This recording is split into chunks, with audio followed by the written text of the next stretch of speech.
ڕێز وەزان ئەفرینی شارەزا لە کاروباری ڕۆژاوای کوردستان و سووریا. کاک وەزان شەوتان باش. ڕاگەاندنی سیستەمی فیدرالی لە ڕۆژاوای کوردستان ئایا کاتەکەی گونجاو بوو؟ زۆر سپاس بۆ ئێوە. دەربارەی ڕاگەاندنی فیدرالی لەم کاتەدا خۆی کاتەکە گۆنجاو بوو گۆنجاو بوو لەبەرەوەی سووریا 5 ساڵ تێپەری کرد هەر کێشە و ئەوە ئالۆزیەکان چارەسەر نەبوون.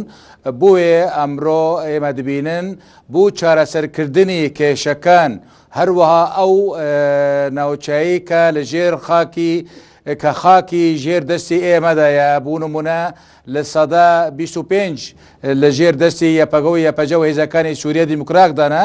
بۆیە من پێم وایە کاتەکە هاتووە لەبەر ئەوەی کانتۆنەکان ئێدی ناتوانن چارەسەری بەڕێوەبردننی ئەو ناوچانە بکەن لەبەر ئەوەی ئەو ناوچانە زۆر فەرەوان بوونە. یعنی ئەگەر لە سەدا لە نەخشەی سووریا 25 ئەمە کەم نییە.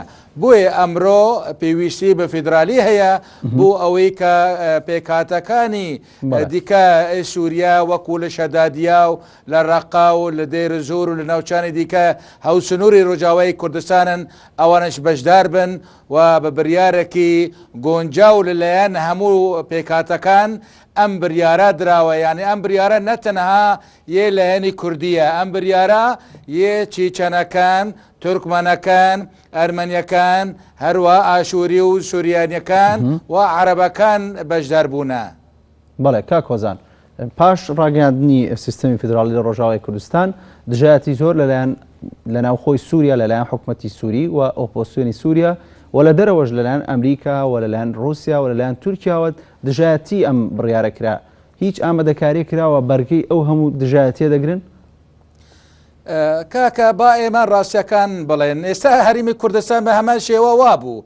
هەریمە کوردستان لە کاتی فیدرالی ئەعلانی کرد حکوومەتی عێراق هەبوو، حکوومەتی عێراق ڕێژیمی سەدەم هەبوو، کەسی پێ اعترافی نەکرد، هیچ لایەنێکی پێ اعترافی نەکرد، ئەمریکاژی پێ اعترافی نەکرد، هیچ وڵاتێکی اعترافی پێ نەکرد. بەڵام لە دوای وردە ئێمە دەبینن عێراقیش دوای سەدەم حوسێن اعترافی پێ کرد و لە دەستوری عێراقدا ئاماژە پێکراوە و وڵاتانی دیکەش وەکو تورکیا چۆن دژایەتی دەکرد تورکیاش اعترافی پێ کرد. یعنی ئێمەش لە ڕۆژاوای کوردستان ئێمە بریاری خۆمان لەوەنە ناگرن بەڕاستی ئێمە بریاری خۆمان لە خۆمان لە میلەتی خۆمان لە میلەتی ئەو لەسەر ئەو خاکایەژی لە هێزەکانی خۆمانە وەرەگرن. ئەنجا لە ڕووی دیبلۆماسیەوە ئەبێ ئێمە هەوڵدانێکی بکەن بۆ ئەوەی لەگەڵ ئەو لایەنەنا ڕێکەون. بەڵام من پێم وایە ڕێژیمی سووریا بدەم ئەڵێنا بەڵام لە دڵدا ڕازیە بوو فیدرالی عەلەویەکان ئەوان ڕازی دبن لە دوایەوە ئەزانم ئەوە وایە. ئەمە ئۆپۆزیسیۆن ڕازی نابێت لەبەرەوە ئۆپۆزیسیۆن چی؟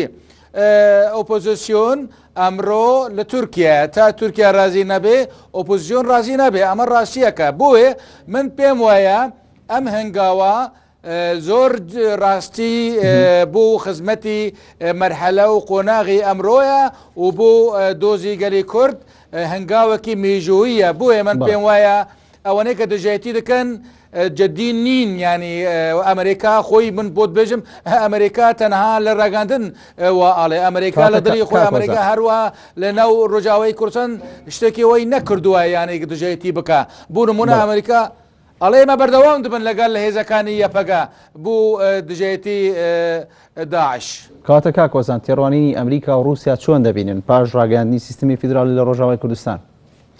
من پێم وایە رووسیا خۆی ڕازیە بوو ڕازیە. رووسیا خۆی بیستۆژێک لەموبەر ئەعلانی کرد گوتی ئێمە لە دژی سیستەمی حکومڕانی فیدرالی نین. یەک ئەوەی دووەم ئەو ڕۆژ لاڤەرۆڤ خۆی وەزیری دەرۆی رووسیا گوتی مافی تورکیا نییە دەستێوەردانی بۆ باکووری سووریا بکە لەبەرەوەی ئاوا کوردەکانی سووریا ئەگەر دەسڵاتیان گرتووە دەست ئەوە ئیشی سووریایە کوردی سووریا ئەوە کاروباری سووریایە مافی تورکیا نییە تەداخلی نەو کاروباری سووریا بکێ بۆیە من پێم وایە رووسیا رازیە و نوێنەرەتی خۆمان لەوەیە ئێستا نوێنەرەتی ڕۆژاوای کوردستان لە رووسیا نیە بەڵێ ئێکەواتە رووسیا رازیە ئەوەی دوام ئەمریکا من پێم وایە رازیە بوو رازیە ئێستا ئامادەکاری بوو دامزراندنی نوێنەرەتی ڕووجاوای کوردستان لە ئەمریکا ئەکرێت بۆیە من پێم وایە ئەمریکاش رازیە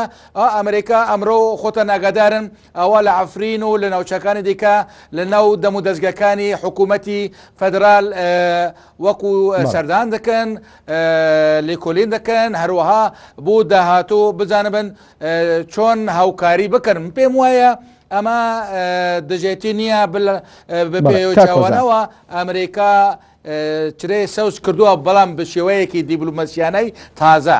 بەڵێ کاکۆزان پاش ڕاگەاندنی سیستەمی فیدرالی لە ڕۆژاوای کوردستان ڕۆڵی وڵاتانی ئەقلیمی یاخود وڵاتانی دراوسێ کاریگەریان نابێت لەسەر ئەو هەرێمەی کە ڕاگەاندراوە؟ بەڵێ وڵاتانی دراوسێ ئەتوانم بڵێم تەنها ئەوەی کە تۆزێکی کێشە بوومان دروست بکەیت تورکایە و ئەزانم لە دوای وەکو هەرێمی کوردستان وردە وردە تورکیا سیاسەتی خۆی ئەگۆڕێ وەکو دیکە هەرێمی کوردستان پێم وایە لە داهاتوو پەیوەندیەکانمان باشتر دەبێت لەبەرەوەی لە ڕێگەی ڕۆژاوای کوردستانەوە هەرێمی کوردستان ئەتوانێت نەوتی خۆی غازی خۆی هەنەردەی بوو دەروەی وڵات بکە ئەمەجی هەنگاوەکی گرینگە بوو هەرێمی کوردستان ئەتوانێت بازرگانی کاری دیکە بیکە بووێ من پێم وایە ئەبینێ عێراقژی پێم وایە لە دژی فیدرالی ئێمە نییە لەبەرەوەی خۆی عێراق لەگەڵ فیدرالی لە سیستەمی عێراقدا دەستوری عێراقدا فیدرالی هەیە بووە من پێم وایە ئەم وڵاتانە پەیوەندیەکانی نێوان هەرێمی کوردستان و ڕۆژاوای کوردستان چۆن دەبێت لە داهاتوو چۆن دووبارە بکە پرسیارەکەم ئەوە بوو ینی پەیوەندی نێوان حکوومەتی هەرێمی کوردستان لەگەڵ ڕۆژاوای کوردستان پاش ڕاگەاندنی سیستەمی فیدرالی لە ڕۆژاوای کوردستان چۆن دەبێت؟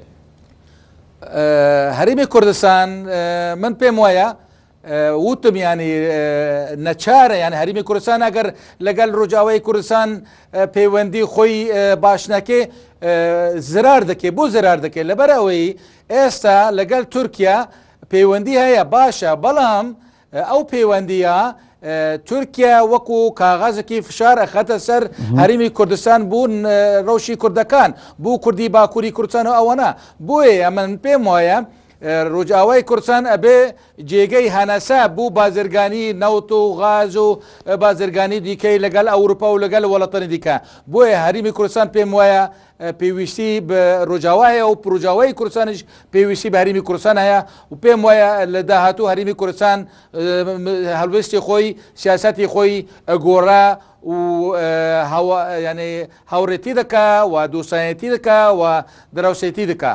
هەڵوێستی وڵاتانی عەرەبی چۆن دەبینی پاش ڕاگەاندنی سیستەمی فیدرالی لە ڕۆژاوا و ئەوان ئاەتی چ کاریگەریەکیان دەبێت ئەگەر ناڕازی بن؟ پێم وایە ئوردن میسر عێراق ئەم وڵاتانە و لیبیەش و تونسشی ئەمەە کێشەی ئەوە ناکەن لەگەل کورد شتێکی ئەوە بەڵام پێم وایە تەنها ئەگەر سعودیە لەبەر ئەوەی ئێستا سیاسەتی سعودیە لەگەل تورکیا نزیکبوون هەیە بۆیە من پێم وایە سعودیە لەوەنەی قەتەر سعودیە ئەمانە هەندی کێشە بوومان دروست بکەن بەڵام ئەو ناژی دوورن لە ئێمە هەوسنووری ئێمە نین من پێم وایە لە داهاتوو وەکو چۆن هەرێمی کوردستان ئەمڕۆ بوو واقعک هەموو کەسێک اعترافی پێکرد ئەمڕۆ لە هەرێمی کوردستان کۆنسڵیەکانی زۆربای وڵاتانی جیهانی هەنا لە هەرێمی لە ڕۆژاوای کوردستان بە هەمان شێوایە و من پێم وایە ئێمە گەشتبینن لەوە کە داهاتووی ئێمە پەیوەندیەکان لەگەڵ عەرەبەکان و لەگەڵ وڵاتانی دیکەی عەرەبی باش دەبێ. بەڵێ هۆزان ئەفرینی شارەزا لە کاروباری ڕۆژاوای کوردستان و سووریا سوپاس بۆ بەشداری دەگەڵمان.